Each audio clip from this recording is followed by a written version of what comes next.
ও আমার উম্মত, তোদেরকে আমি বড় ভালোবাসি, তোদেরকে নিয়ে জান্নাতে যেতে চাই। সহজে জান্নাতের আমলটা আপনাদেরকে বলে দিচ্ছি। এটাই মুলাখাস আলোচনার মূল পয়েন্ট থেকে আপনাদেরকে সংক্ষেপ করে দিই। আমার বন্ধুগণ, আমার ভাইয়ের, একবার রাসূল পাক সাল্লাল্লাহু আলাইহি ওয়াসাল্লাম তারিখে ইবনে জারির তাবারিতে আল্লামা জুলফিকার নকশবন্দি খুতুবাত জুলফিকার নকশবন্দিতে নিয়ে এসছেন। কথাটা মনে রাখবেন। রাসূল একবার মদিনার মসজিদে বসা। কোথায়? সবাই বলেন না। মদিনার মসজিদে বসা, সাহাবায়ে কেরাম বসা। নবীজি বলেন, আলী কোথায়? আলী দাঁড়িয়ে গেলেন। ইয়া রাসূলুল্লাহ, এই যে আমি। নাচো কাছে আসো, কাছে। আলী কাছে আসলেন। রাসূল বলছেন, আলী, আমি কি এমন কোন আমলের কথা তোমাকে বলে দিব? কি আমল রাসূল? যে আমল করলে ডাইরেক্ট সুজা জান্নাত। সুবহানাল্লাহ নাই?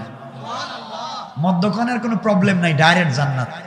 ইয়া রাসূলুল্লাহ, এমন আমল কি আর কেউ বাদ দিতে পারে? জীবনে কত নাফরমানি হয়তো করে ফেলছি, আর আপনি আমল বললেই যদি জান্নাতে যাওয়া যায়, তাহলে বলেন না।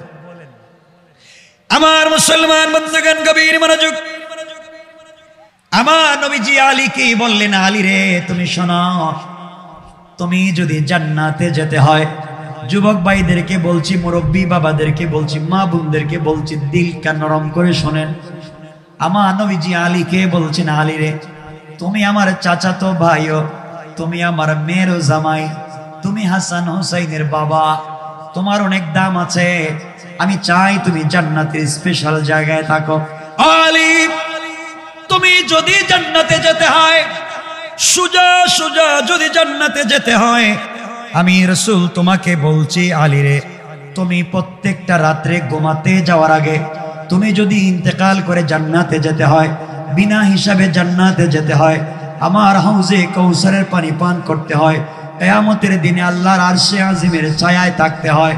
ও আলী, তুমি যদি জান্নাতে স্পেশালি যেতে হয়, প্রত্যেক রাত্রে ঘুমাতে যাওয়ার আগে 4000 দিনার অথবা দিরহাম আল্লাহর রাস্তায় দান করে ঘুমাইবা। কোন সুবহানাল্লাহ। আলী বললেন, ইয়া রাসূলুল্লাহ, আমার ঘরে 3 বেলা 1 বেলা খাবার থাকে না, মাসের পর মাস যায়, আলীর ঘরের চুলায় আগুন জ্বলে না, আপনি যা খান আমি তা খাই। আপনি বলছেন প্রত্যেক রাত্রে ঘুমাতে যাওয়ার আগে প্রতি রাত্রে 4000 দিনার 4000 দিরহাম অর্থাৎ 4000 টাকা কমপক্ষে দান করে ঘুমাবো। ইয়া রাসূলুল্লাহ, 4000 টাকা প্রত্যেক রাত্রে দিলে লাভ কি? নবীজি বলছেন, আলী রে, যেই লোকটা প্রত্যেক রাত্রে 4000 টাকা আল্লাহর রাস্তায় দান করে ঘুমাবে, মরলে জান্নাতুল ফিরদাউস ছাড়া আর কোনো জায়গা না।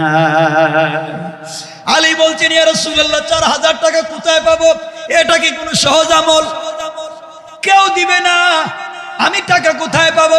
নবীজি মুচকি হেসে আলীর হাত জড়াইয়া বলছেন, আলী রে, তুমি যদি রাত্রবেলা ঘুমাতে যাওয়ার আগে মাত্র 4 বার সূরা ফাতিহা পড়ে ঘুমিয়ে যাও, আমার আল্লাহ 4000 টাকা দান করার সওয়াব দিয়ে দিবে। সুবহানাল্লাহ, জোরে পড়েন, জোরে। এটা তো পারবেন কমপক্ষে। আলী, 4000 টাকা দেওয়া লাগবে না, মাত্র 4 বার সূরা ফাতিহা পড়ে যদি ঘুমিয়ে যাও, প্রত্যেক রাত্রে 4 বার সূরা ফাতিহা যদি পড়ো, প্রত্যেক রাত্রে আমার আল্লাহ তোমাকে 4000 টাকা দান করার সওয়াব দিবেন। আর এইভাবে যেই ব্যক্তি ইন্তেকালের আগ পর্যন্ত আমল করবে, আল্লাহ রাসূল বলেছেন সে বিনা হিসাবে জান্নাতে চলে যাবে। কোন সুবহানাল্লাহ। সাহাবায়ে কেরাম বলছেন, ইয়া রাসূলুল্লাহ, আরো সহজ কোন আমল দেন, আরো দেন। নবীজি বলছেন, আলী রে, তুমি যদি বিনা হিসাবে জান্নাতে যেতে চাও, আমি রাসূলের সঙ্গে জান্নাতে যেতে চাও, আমার হাতে হাউজে কাউসারের পানি পান করতে চাও, আমার প্রতিবেশী জান্নাতে হতে চাও, তাহলে তুমি প্রত্যেক রাত্রে 30 পারা কোরআন খতম করে ঘুমাইবা। আলী ডাক দিয়া বলছেন, ইয়া রাসূলুল্লাহ, প্রত্যেক রাত্রে যদি 30 পারা কোরআন খতম করে ঘুমাইতে হয়, তাহলে ঘুমাইব কোন সময়? কথা কন না। ইয়া রাসূলুল্লাহ, আমি কখন ঘুমাবো? রাত তো শেষ হয়ে যাবে। নবীজি মুচকি হাসি দিয়া বললেন, আলী রে, তুমি যদি প্রত্যেক রাত্রে ঘুমাতে যাওয়ার আগে 3 বার সূরা ইখলাস পড়ে ঘুমিয়ে যাও, আমার আল্লাহ 30 পারা কোরআন খতমের সওয়াব দিয়ে দিবে। সুবহানাল্লাহ, জোরে পড়েন। আলী বলছেন চমৎকার কথা তো, 4 বার সূরা ফাতিহা পড়লে 4000 টাকা সওয়াব, 3 বার সূরা ইখলাস পড়লে 30 পারা কোরআন তেলাওয়াতের সওয়াব। ইয়া রাসূলুল্লাহ, আরো কিছু সহজ আমল আমাকে দেন। সাহাবায়ে কেরাম দাঁড়িয়ে গেলেন।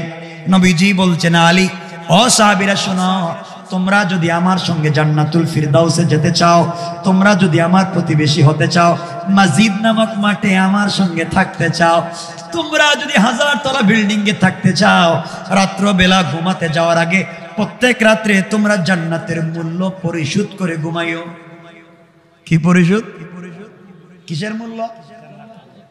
সাহাবায়ে কেরাম বলছেন, ইয়া রাসূলুল্লাহ, 8টা জান্নাতের মূল্য।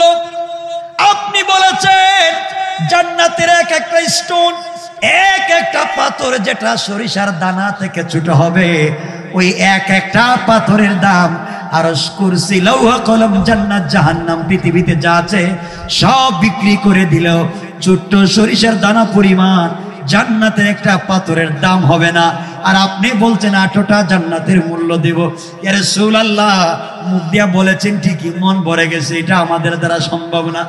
নবীজি মুচকি হেসে দিয়ে বললেন, ও আলী, সাহাবীরা তোমরা শোনো, তোমরা যদি 8টা জান্নাতের মূল্য পরিশোধ করে ঘুমাতে চাও, ঘুমাতে যাওয়ার আগে মাত্র 3 বার আমার উপরে দুরূদ শরীফ পড়ে ঘুমায়া যাইবা। যেই ব্যক্তি প্রত্যেক রাত্রে 3 বার আল্লাহ রাসূলের উপরে দুরূদ শরীফ পড়বে, আল্লাহ রাসূল বলেছেন সে যেন 8টা জান্নাতের মূল্য পরিশোধ করে দিয়েছে। আর কত সহজ করে বললে জান্নাত পাইবেন।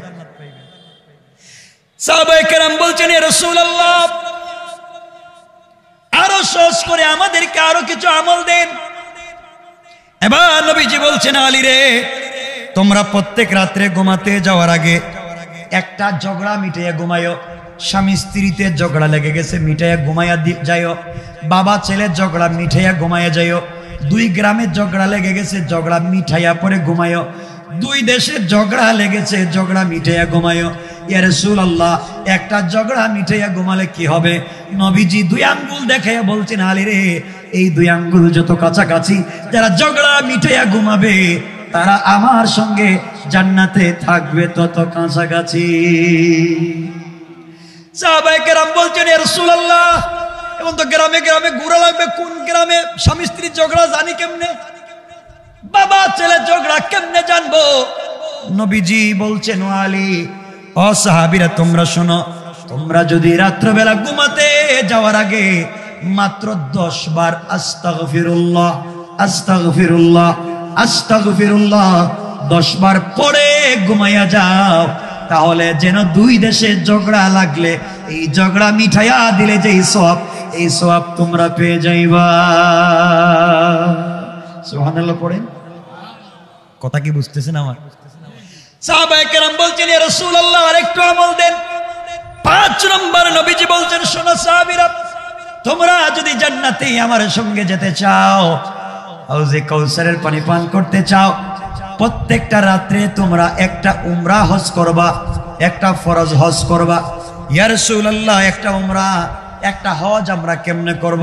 আমরা তা কি মদিনায় হজ করতে যাওয়া লাগবে মক্কায়?